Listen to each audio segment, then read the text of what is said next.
an outstanding fast bowler from a country that neither developed nor encouraged pace bowling. He could score centuries at better than a runner ball. He played with pride and passion, and always to win. Charismatic, aggressive and headstrong, Kapil Dev is one of ESPN's legends of cricket. Oh, and he's got him.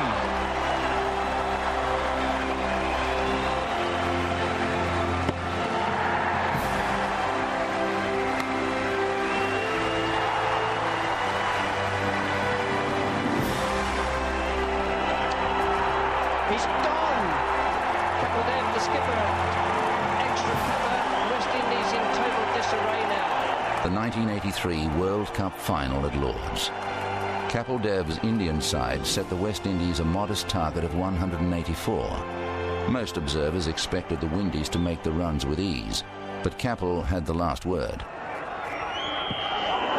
That's out. Yes. Tremendous performance by this Indian side. And here's a man who's been largely responsible for it over the last 2 weeks. Yeah, while growing up, obviously, we saw a lot of Kapil Dev, and the bowlers wanted to always become like Kapil Dev, and the batters wanted to become like Sunil Gavaskar. So I saw him lifting the World Cup, and that's a fond memory.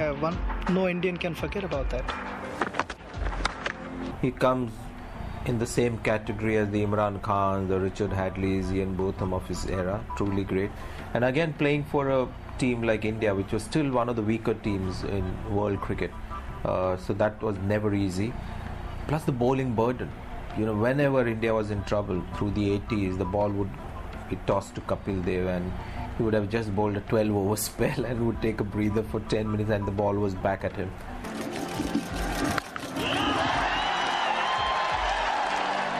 Magnificent strike of the ball, really good eye, and again he carried the seam attack for India for it seemed like forever.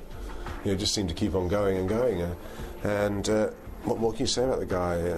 He was dangerous, and you only had to see some of the knocks he played, particularly in World Cup and one-day games for India. Magnificent. And he goes again, and my word, that's through and away for 4 more. I've seen him play some of the most outstanding innings. He got 100 towards the end of his career, 92, 93 in Port Elizabeth, where Alan Donald was coming in and bowling quick. It was one of the fastest displays of bowling I've seen from Alan Donald. And he got a stunning 100. With the bat, Kapil was electrifying.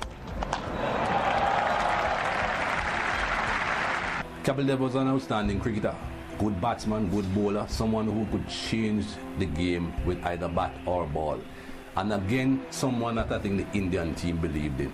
Someone that I think made the Indian team believe that they could win things and they could do a lot better than just go out and be sparking here or there.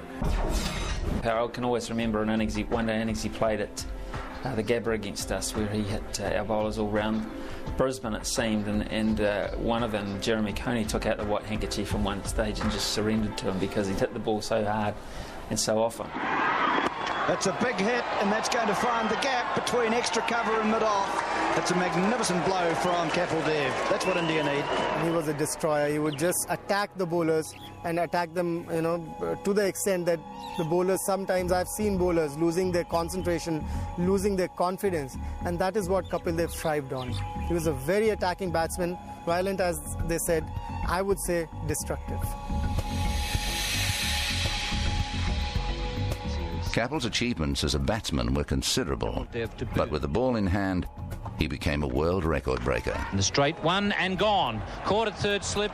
That was a very good delivery from the Indian all-rounder. Wonderful all-rounder. I sort of played against him over quite a period of time. First for Australia when he was getting to the top of his powers or top of his game, when he bowled really well, swung the ball out, good pace, and was able to hit the ball very well towards the latter part of the innings as well. I remember touring my early days of touring India, early 80s when he was playing there. He really, as an all-rounder, was great. I'd always loved all-rounders. People like both them, Kapil Dev, Hadley as well, because you just think, what a great contribution to a team, to a game. He can do anything, everything. And he did, he just got involved. At the age of 15, Kapil Dev, a precocious cricketing talent, was sent to a live-in camp for emerging Indian players. The story goes that a camp was organised for young cricketers in India, to which the young Kapil Dev was invited. And during the lunch break at this camp, they were served their meal, which wasn't up to Kapil Dev's standards. The head of the camp comes up and says, "What, you want more food?" And Kapil Dev is reputed to have said, "Yes, I do want more food, I'm a fast bowler." And the camp head said, "Oh no, we don't produce fast bowlers in India." And that really drove him to become a fast bowler. He said, "I want to prove these guys wrong." And I think a bit of that stayed with him always. Kapil was more a swing bowler. He could bowl lively, but I mean he had that ability to swing the ball, whereas Imran and one or two others had the quite the capability of bowling very, very quick bouncers and that. But the one that you worried about with Kapil, a bit like Sir Richard, was the swing, and again his accuracy and the ability to think players out. He was another thinking cricketer. But he was again very consistent, as you have to be, and learning to bowl on Indian wickets and being able to swing the ball. He was again another one of those wonderful cricketers that bowled it at a decent pace, still a decent pace, and swung it. Through the 60s and early 70s, the new ball was a distraction. It was just a means of doing something to it to get the spinners on. We'd roll the ball in the very first over, roll the ball from mid-on back to the bowlers to get the shine away. And suddenly the new ball became a weapon for India. And that was as much of a culture change as the fact that an Indian could bat against the world's fastest bowlers.